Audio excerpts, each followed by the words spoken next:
I'm going to do a short little video. We want to do a YouTube channel.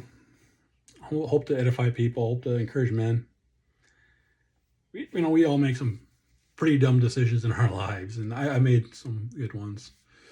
A lot of it, a lot of it is around marriage, divorce, remarriage, getting divorced again, and trying to raise, at least two kids that are not biologically mine. Trying to be a single parent. Yeah, I made some horrible decisions.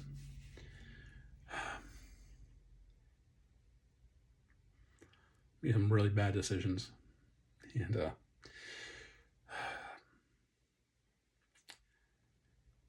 all I can do is ask for forgiveness for them.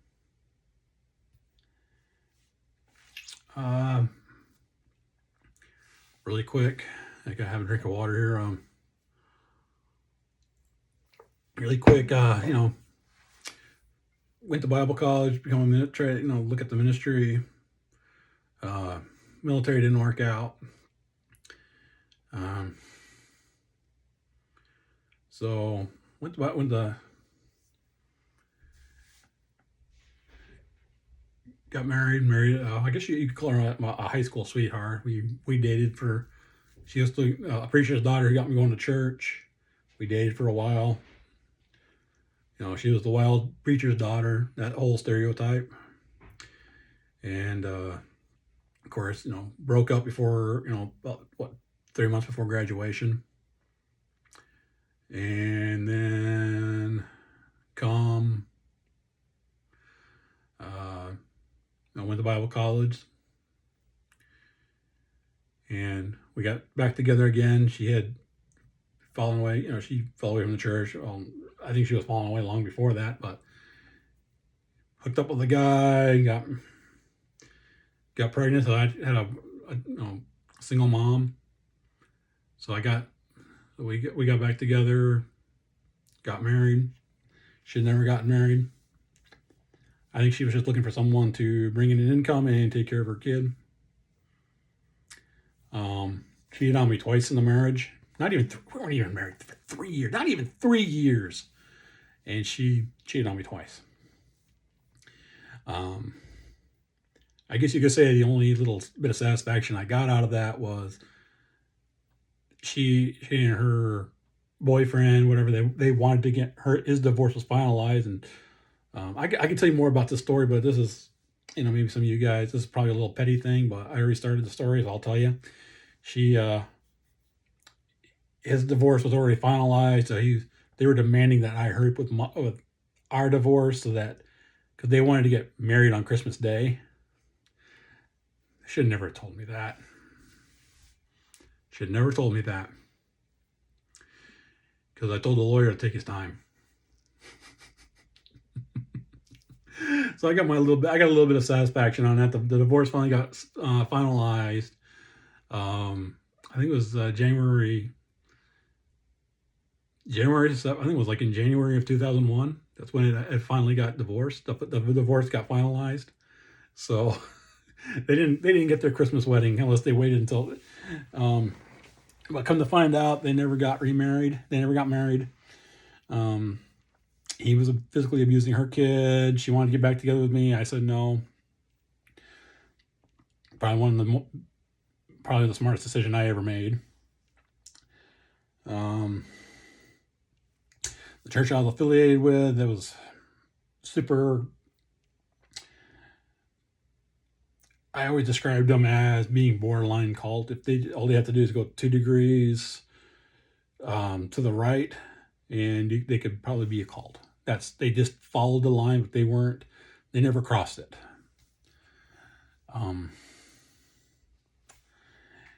And if any of them who are watching this, I'm not trying to cut down the church or anything. That's my opinion. It's my thoughts.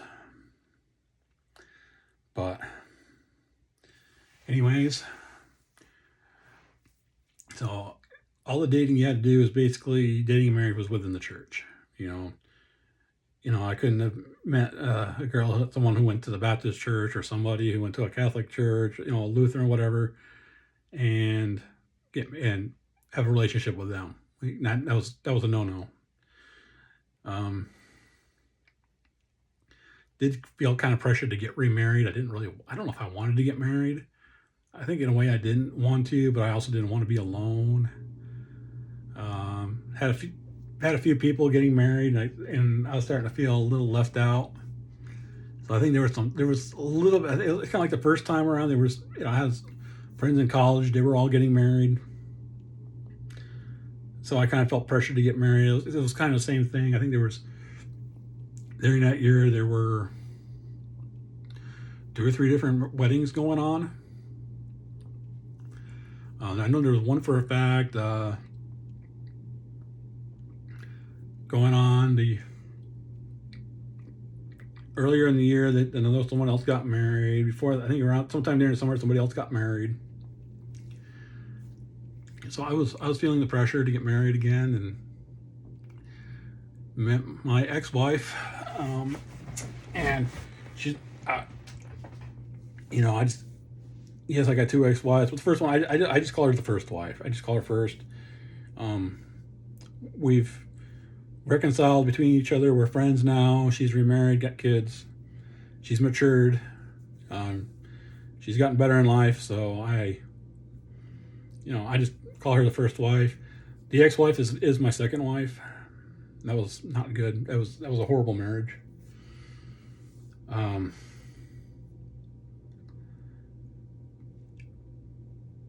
think they were both narcissistic in a way, but the second one, she was really narcissistic. She was never wrong. She was never in the wrong. We got married. It was the most stupidest thing in the world. I'll never do this again. But it's hard to do with long distance relationships to actually have a normal, dating or courtship going on. But whether it's international or local or within the states, whether it's even if the person's like 50 miles away, it's hard to have a regular dating. But this, she lived in Texas. I lived in Vermont. We got. I think we talked I think we were just talking on the phone and emailing each other about 6 months, 6-7 months grand total.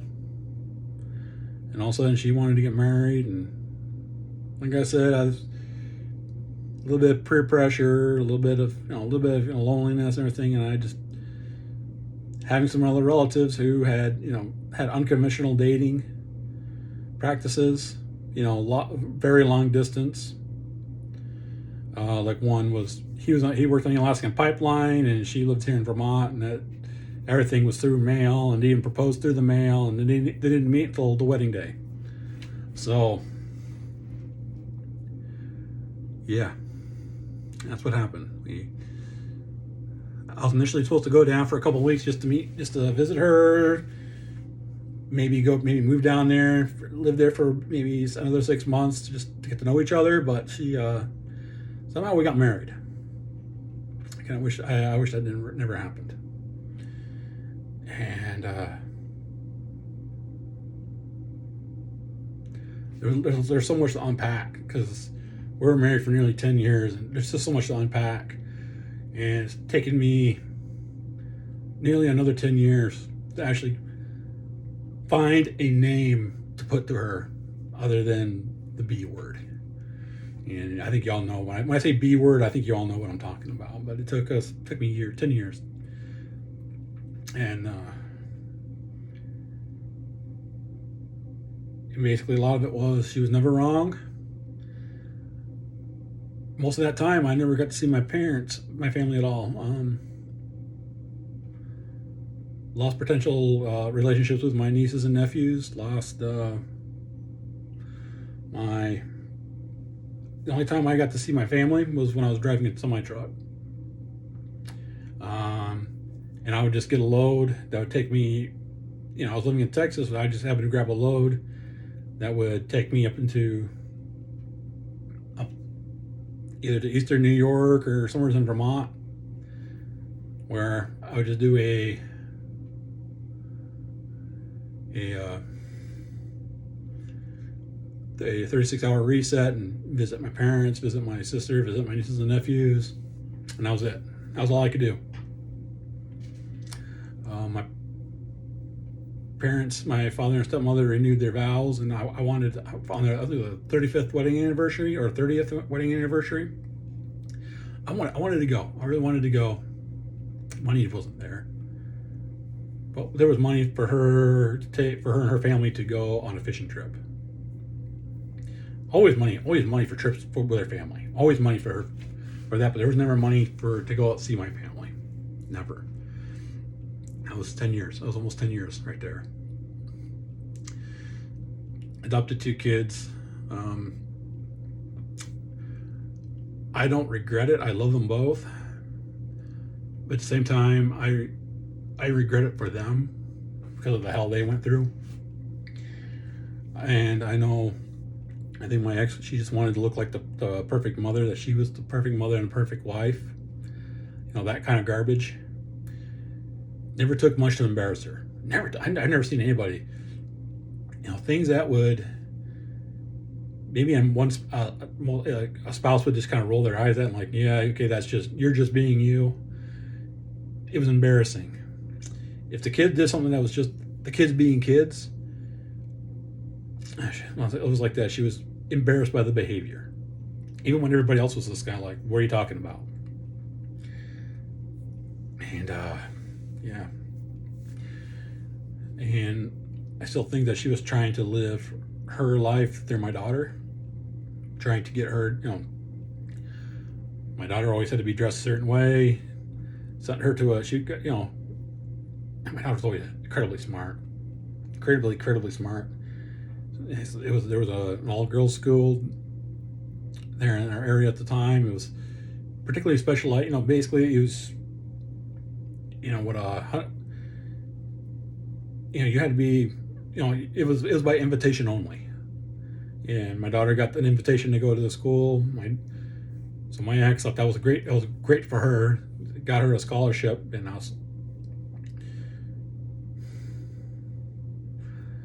by this point, I think I'll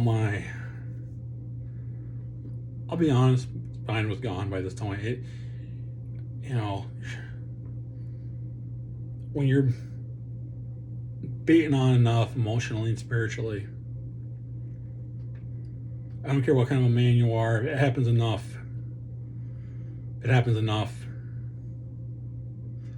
You lose your spine. You'll lose it. Especially when you have no support system. Especially when you have no place to go to get refueled. You lose it.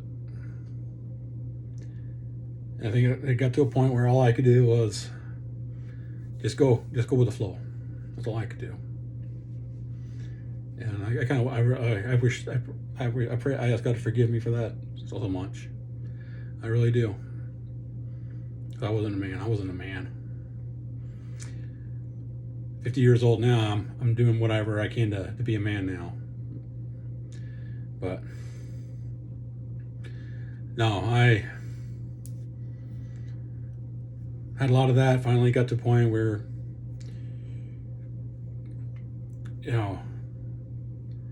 her biological son,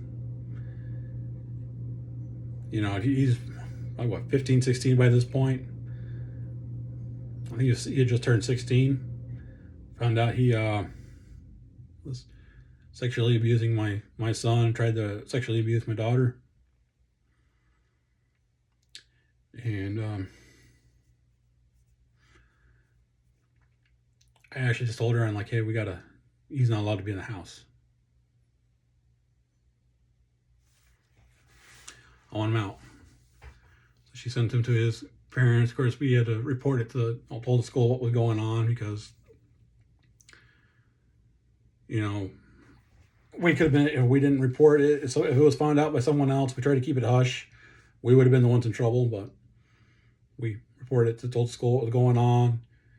They told us, yeah, we do have to tell DCF what's going on. We had a couple phone interviews. I was expecting a knock at the door from DCF, Child Protective Services, and they never came. We finally called them up, and they're like, yeah, we closed the case because you guys did everything right.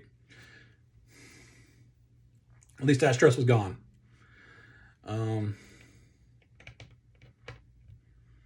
but like I said, and so my stepson finally went to live with his biological father, tried to assault his biological father. Biological father sent him to jail.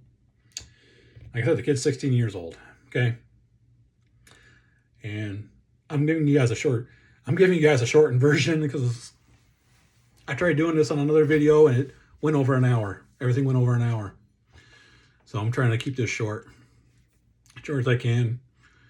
But I think eventually my ex found out 2 months. We were married in December, October 2014. 2 months shy of our 10th anniversary, my ex decided it was that she didn't want to be married anymore.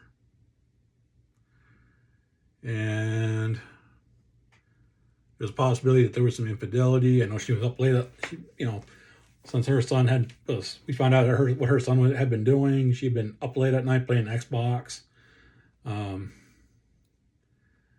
Just trying to be a gamer. She was 30 something years old, acting like a teenager, being up all night, just playing video games, Call of Duty. I think Call of Duty was the big one at the time. But October, she decided she wanted to be divorced. By the end of the month, I was finally able to get myself another vehicle and to find myself a temporary place to live till I can save up some money to move. And after paying, she wanted $200 a week for child support, so I thought, okay, this will do that. And it was after I was doing it for the kids. I didn't care about her. I was just giving her $200 a week to help with the kids. So this went on for about 2.5 years. And what I didn't realize in the state of Texas was because she kind of took her time filing for divorce. And the way state of Texas had it laid out, and I'm so happy. I praise God every day that I didn't have to go through this, because I think that would have just finally finished me off mentally and financially, spiritually. I think all this would have, if divorce was filed in Texas, I think it would have just finished me off. But in Texas, she would have been, even though I was paying $200 a week out of my paycheck for her, it's $800 a month.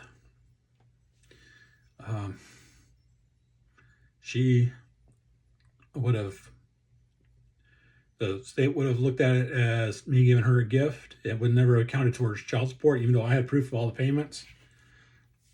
A lawyer telling me this, he goes, state would have just retroed back all that child support, and I would have had to repay it all back again on top of the child support that I was already paying.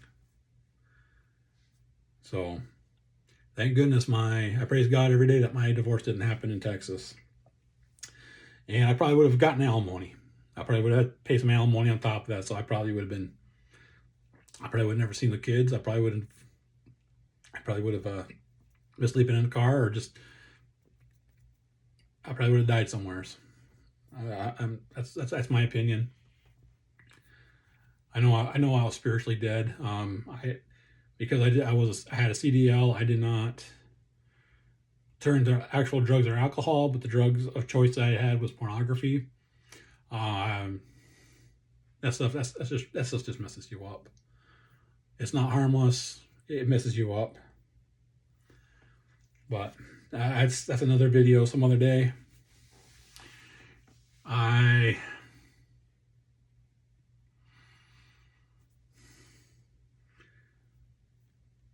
came to Vermont, my dad was dying. It was a very horrible time trying to take care of two traumatized kids, because technically that's what my son and daughter were. They had the trauma from being in the foster care system young, trauma of what my wife and my ex and her kid put them through, trauma of the divorce, trauma of me not taking care of my own psychological issues and burnout, because I was burnt out. I had my issues. I still have some. Yeah, yeah.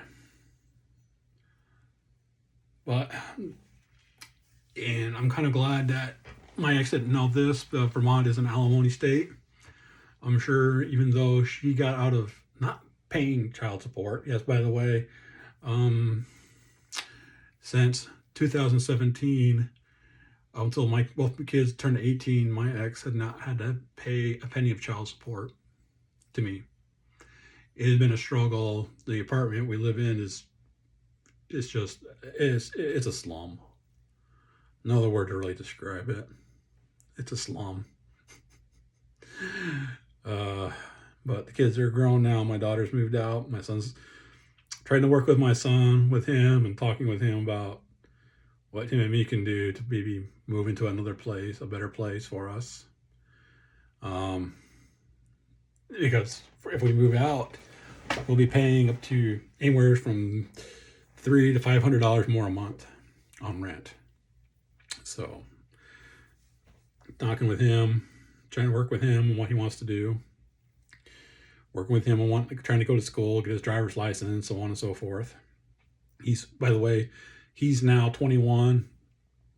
Yes, and I make him pay. I make him help me pay rent, and I do feel like a bad parent for doing that, but I'm trying to teach him some responsibility of life, that you're going to have bills to pay. And he has his own phone bill he pays, and he gives me at least $300 a month to help out with the bills and pay rent. And that's only fair. Like I said, it's to help him. And right now, I'm just trying to work with him on trying to move on with life, going to school, do something. But that's neither here nor there. And like I said, since all this has happened, it's taken a toll on me. I'm finally just getting around taking care of my own mental health and my own physical health. Last February, I put myself onto the scales and found myself at 385 pounds. I finally decided, got motivated to do something about it, lost 50 pounds. I kind of stabilized. Okay, McDonald's had a creamy, it was called the Grandma's McFlurry or something like that. And it was a butterscotch McFlurry. I love butterscotch, and I kind of lost it. So I plateaued at 330, and right now I'm trying to get myself back on track. And my daughter has since, my daughter and her boyfriend, they've been gone for over a year. Tried texting him, tried calling him, never heard back. So I got the message, and I don't blame her. I was trying to take care of her and her brother, and while being psychologically stressed out, and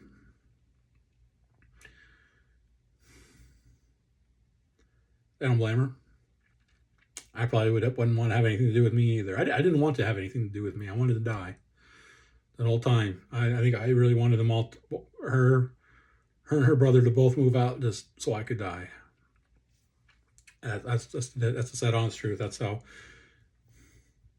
worn out I got. But a year ago, last August, I made probably the best decision of my life. I got rebaptized, rededicated my life to God in Christ Jesus. I'm not going to lie about that. That was the best decision I made. I want to have a new lease on life.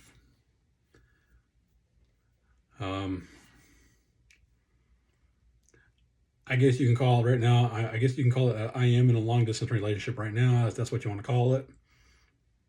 She's a wonderful woman. We talked.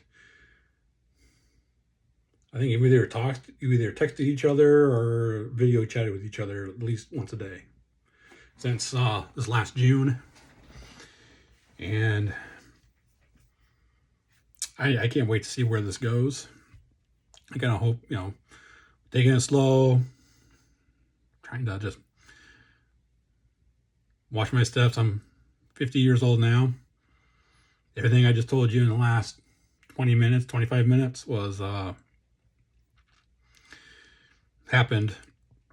Most of it happened when I was 30. So 50 years old and broke. But life is getting better. I'm trying to look for alternative ways to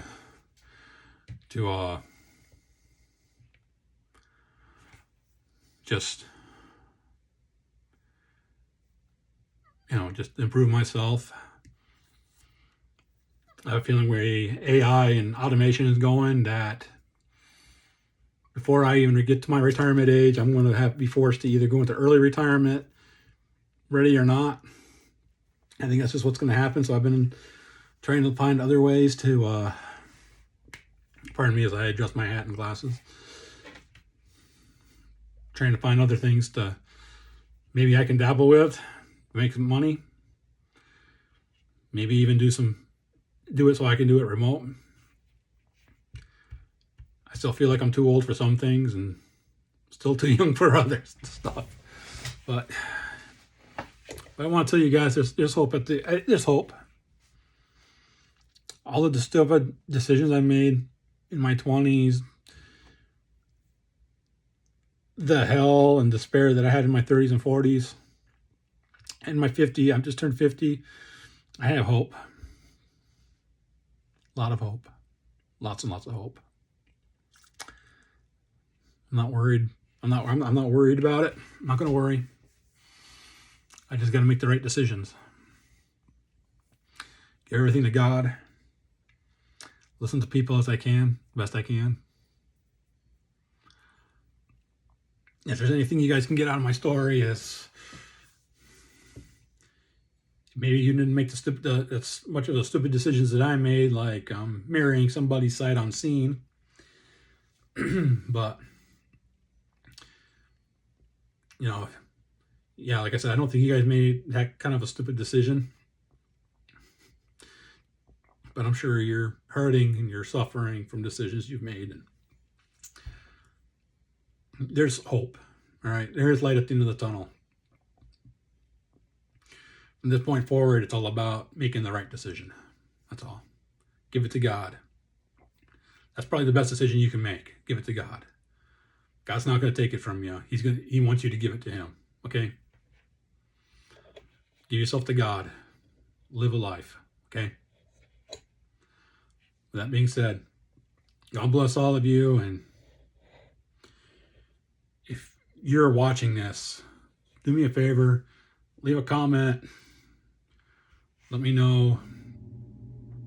If there's, like I said, I condensed 20, 25 years, actually probably closer to 30 years of everything into 30 minutes. So please, if there's something you want to know, I can elaborate on a bit. I'll do it. I'll elaborate. I want to give you guys hope. Okay. If you can get hope out of all the crap that I've done and the stupidity that I've been through, and I shouldn't say stupidity that I've been through, the stupidity that I made. Please, let me know, and I'll, because I am going to do more videos, and I want to leave you guys with hope, because there is hope. It gets better. Yes, society wants to knock us down, but God wants to lift us up. All right. God bless every single one of you, and you guys are in my prayers, okay? And with that, pray for me. God bless again.